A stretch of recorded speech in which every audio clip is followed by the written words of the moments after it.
మన బాధిత కిషోరులకి మనకు వారు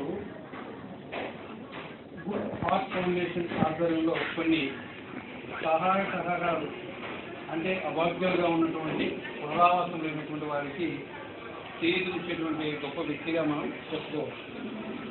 మరి అలాగే చూడండి, అక్కడ మంచి ఏ గూటికి చేరే పక్షి ఆ గూటికి చేరుకునేటువంటిది ఎందుకంటే నిదర్శనం ఇంకొకటి అవసరం లేదు. మన మాస్టర్ ఇక్కడ సహాయాన్ని ఎవరికైనా ఇబ్బందుల్లో ఉండే వారికి సహాయం చేస్తారనేటువంటి విషయాన్ని తెలిసిన తర్వాత సార్ వచ్చి ఆ సార్ దగ్గర ఏదో పొందాలనేటువంటి ఉద్దేశం కాకుండా అలాంటి వారిని నేను కలవాలనేటువంటి దృక్పథంతో ఇక్కడికి రావడం అనేది నిజంగా అది గొప్ప ఇదనమాట. మరి ఈ సందర్భంగా మన బాధిత పిల్లలకు వచ్చిన గాను మన కుటుంబం నుంచి వారికి ఒక చిన్న బహుమానం ఇస్తున్నాం.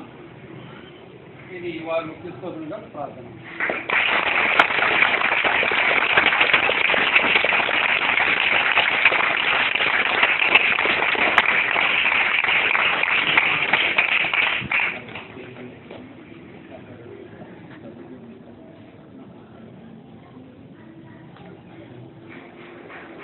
నేను గుడ్ ఫౌండేషన్ అనేది విన్నారో లేదో తెలియదు. ఈ రోడ్లపైన ఉన్నటువంటి అనాథ అవార్డులు అంటే రోడ్లపైన కొంతమంది బాత్రూమ్ పోలేక లెట్రిన్ పోలేక వాళ్ళందరూ చాలా దుర్భరంగా ఉంటారు. తీసుకు తెచ్చుకొని ఈ మధ్య ఒక ముస్లాయిన్ తీసుకుపోయినా మీకు ఐడియా వచ్చిందా? ఇక్కడ ఇదే బజార్లో అటువంటి వాళ్ళని మాత్రం మేము తీసుకొని వాళ్ళని పునరావాసం కల్పిస్తున్నాం. అంటే షెల్టర్ ఇస్తున్నాం. ఏది ఎందుకోసం చేస్తున్నామంటే ఎవరో ఏదో గవర్నమెంట్ మన హెల్ప్ చేస్తుందని కాదు, నా ట్యాక్సెస్ కోసం చేస్తాను. నేను 15 రోజుల నాడు ఏదో ఒక మంచి పని చేయాలనే ఉద్దేశంతో స్టార్ట్ చేయడం జరిగింది. ప్రతి పుట్టినరోజు చేస్తూ ప్రతి నేషన్ చేస్తూ వస్తున్నాను. కాబట్టి ఈరోజు ఒక 25 మందికి నేను అక్కడ షెల్టర్ ఇస్తున్నాను. ఏది అనాథలు, వాళ్ళు ఎవరు చూడరు. మీరు చూసినారో లేదో, రోడ్లపైన ఉండే వాళ్ళ దగ్గరికి పోవాలంటే ఎవరు పోరు. ఒక 2 రూపాయలు దూరం నుండి వేసిపోతారు. అట్లాంటి వాళ్ళనే మేము కేర్ తీసుకుంటున్నాం. ఇక్కడ చేస్తూ వస్తుంటే ఈ మధ్య ఉమ్మరు యోగి వీళ్ళందరూ మా దగ్గరికి వచ్చినారు. ఈ నేపథ్యంలో మీ సార్ గారి గురించి చెప్పినారు. నిజం చెప్పాలంటే ఆయన చేసే పనుల్లో నేను చేసే చాలా చిన్నదిగా కనిపిస్తుంది. నేను ఇప్పుడు 6-7 సంవత్సరాల నుంచి చేస్తున్నాను. నేనేదో అనుకోండి నాకంటే గొప్ప వ్యక్తి ఆయన.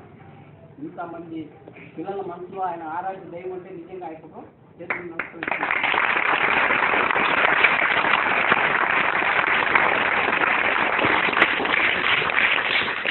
నేను వచ్చింది కూడా ఆయన నుండి నేనేదో లాభం పొందాలనో లేదంటే డొనేషన్ కోసం కాదు.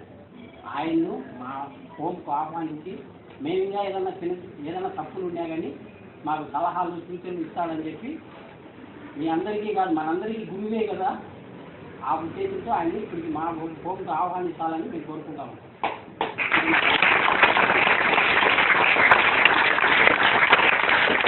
చూసినాక నాకు ఇంకొకటి అనిపిస్తుంది, నిజంగా ఈ మెసేజ్ నా కోసమే అనిపిస్తాను.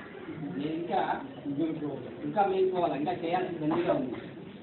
నిజంగా సార్ మీకు నా వరకు ఒక మెసేజ్ ఇచ్చినారు, అందుకు ధన్యవాదాలు.